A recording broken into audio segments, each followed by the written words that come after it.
A paz do Senhor para os irmãos e para as irmãs. Meu nome é Márcio Gomes, sou servo do Deus Altíssimo. E mais uma vez estou aqui para compartilhar a palavra de Deus. Palavra essa que salva, palavra essa que liberta, palavra essa que nos leva para o céu. O texto fica na carta de Paulo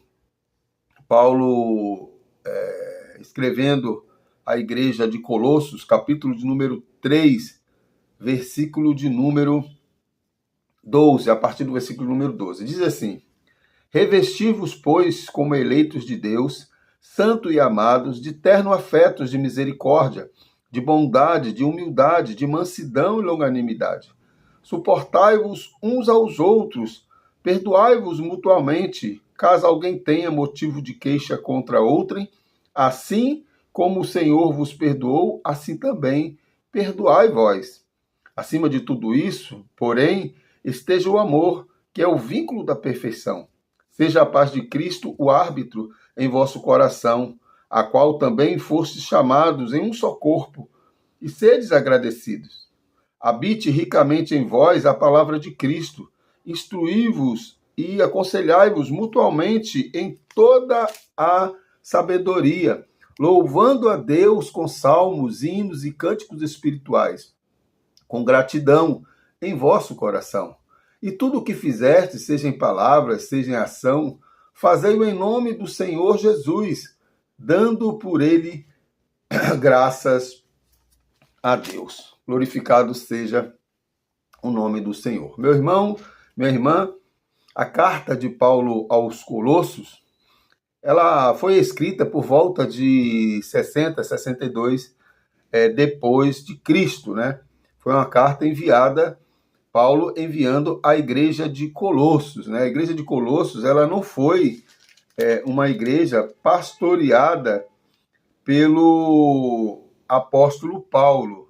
Ela não foi pastoreada pelo apóstolo Paulo. Na verdade, o apóstolo Paulo, ele nunca foi, ele não conhecia a igreja de Colossos pessoalmente, né?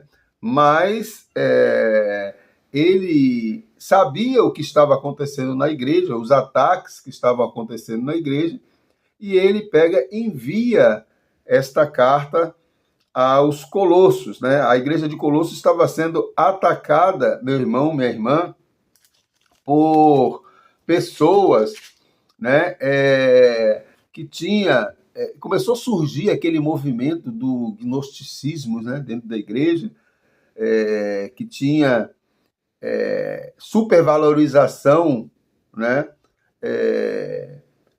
do conhecimento, da gnose, né? Eles entendiam que a partir da gnose, a partir do conhecimento, que eles iam alcançar uma espiritualidade. Então, supervalorizavam o sacrifício do corpo, né? Porque o corpo era mau. Eles defendiam também que Jesus ele não tinha vindo em carne, né? Porque não tem como Deus vir em carne, né? Porque se a carne é má, como é que Jesus ele veio em carne? Então, e várias outras heresias que eram ensinadas na igreja foram condenadas pelo apóstolo Paulo, e por isso ele começa escrevendo essa carta acerca dessas doutrinas, né, desses ensinamentos que estavam, na verdade, transformando, né, contaminando a igreja de Colosso para uma religiosidade, na verdade, uma falsa espiritualidade, né, uma religiosidade sem Cristo. E aí Paulo chama a atenção, e no no capítulo número 3, ele fala das virtudes que devem ser cultivadas entre os irmãos. E ele começa dizendo: revesti-vos, pois, como eleitos de Deus, santos e amados, e de ternos afetos de misericórdia, de bondade, de humildade, de mansidão e de longanimidade. Aqui a gente vê claramente, né, irmãos, o fruto do Espírito Santo que deve estar presente na vida do cristão. O cristão ele tem que ser misericordioso, bondoso, humilde, né, ter domínio próprio, né, mansidão. Isso tem que fazer parte da vida do cristão. Ele no versículo 3 vai dizer: suportai-vos uns aos outros, perdoai-vos mutuamente, caso alguém tenha motivo de queixa contra outrem. Assim como o Senhor vos perdoou, assim também perdoai vós, né? Nós temos tanta dificuldade de perdoar, né, meu irmão? Eu, você, todos nós. Mas nós precisamos praticar isso, perdoar, sabendo que os erros que o nosso irmão está cometendo hoje, amanhã pode ser eu, pode ser você. Nós somos pecadores, miseráveis, falhos, né? Hoje é ele que está, ele é que errou, ele é que pecou, ele é que caiu. Amanhã pode ser nós. Volto a falar, na Bíblia nós temos cheio de casos assim, de homens que eram tementes a Deus, homens respeitados, homens até conhecidos como pai da fé, um homem segundo o coração de Deus, mas esses homens caíram em algum momento na sua caminhada, eles caíram. Eles titubearam. Eles se desviaram dos caminhos do Senhor. Então por que comigo e com você vai ser diferente? Por isso que ele vai dizer, suportai-vos. Aquele que está de pé, cuide-se para que não caia. Ele continua dizendo no versículo 14, acima de tudo isso, porém, esteja o amor, que é o vínculo da perfeição. Seja também a paz de Cristo o árbitro em vosso coração, o qual também foste chamado em um só corpo. Sede agradecidos, agradeça a Deus. Louve a Deus por tudo aquilo que o Senhor tem feito em nossas vidas, como diz o salmista, né? O que farei eu por todos os benefícios que o Senhor tem nos feito? O que farei eu? Né? O apóstolo Paulo vai dizer, ainda que eu entregue meu próprio corpo, ainda não é suficiente. Versículo 16. Habite ricamente em vós a palavra de Cristo, instruí-vos, aconselhai-vos mutuamente em toda a sabedoria, louvando a Deus com salmos, hinos e cânticos espirituais com gratidão em vosso coração. Aconselhai-vos com sabedoria, aconselhamento bíblico.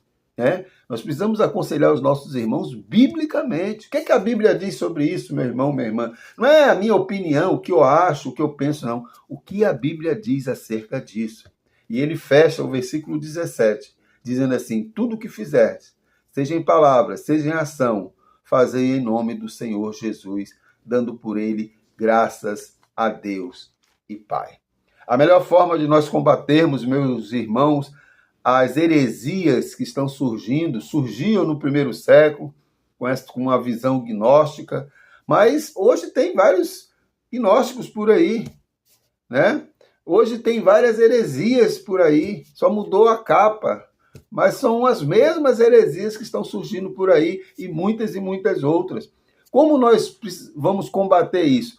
É vivendo, é o que Paulo está falando aqui. Isso são características de um verdadeiro cristão, é vivendo o evangelho, é tendo essas características aqui na nossa vida, para as pessoas olharem para nós e dizer, vai ali um homem de Deus, vai ali uma mulher de Deus, que perdoa, que aconselha biblicamente, né? Que suporta uns aos outros, sabendo das diferenças, das dificuldades de cada um, que ama, né? E que busca sempre a Cristo, se encher do Espírito Santo de Deus e se alimenta da palavra. E tudo que faz, seja em palavras, seja em ações, é unicamente para glorificar o nome do Senhor. Possamos pedir a Deus que Deus tenha misericórdia de nós, para que possamos ter essas características aqui, né? Descritas aqui em Colossenses capítulo 3, do versículo 12 ao versículo de número 17. No versículo 17, Paulo fecha dizendo, tudo o que fizeres, seja em palavras, seja em ação, fazei em nome do Senhor Jesus, dando por ele graças a Deus Pai. Que a graça do nosso Senhor Jesus Cristo e as doces consolações do Espírito Santo, o amor de Deus Pai, esteja presente nas nossas vidas, nos dando esse entendimento, para que possamos verdadeiramente sermos identificados como servos e servas do Deus Altíssimo. Fique na paz e que Deus nos abençoe em nome de Jesus.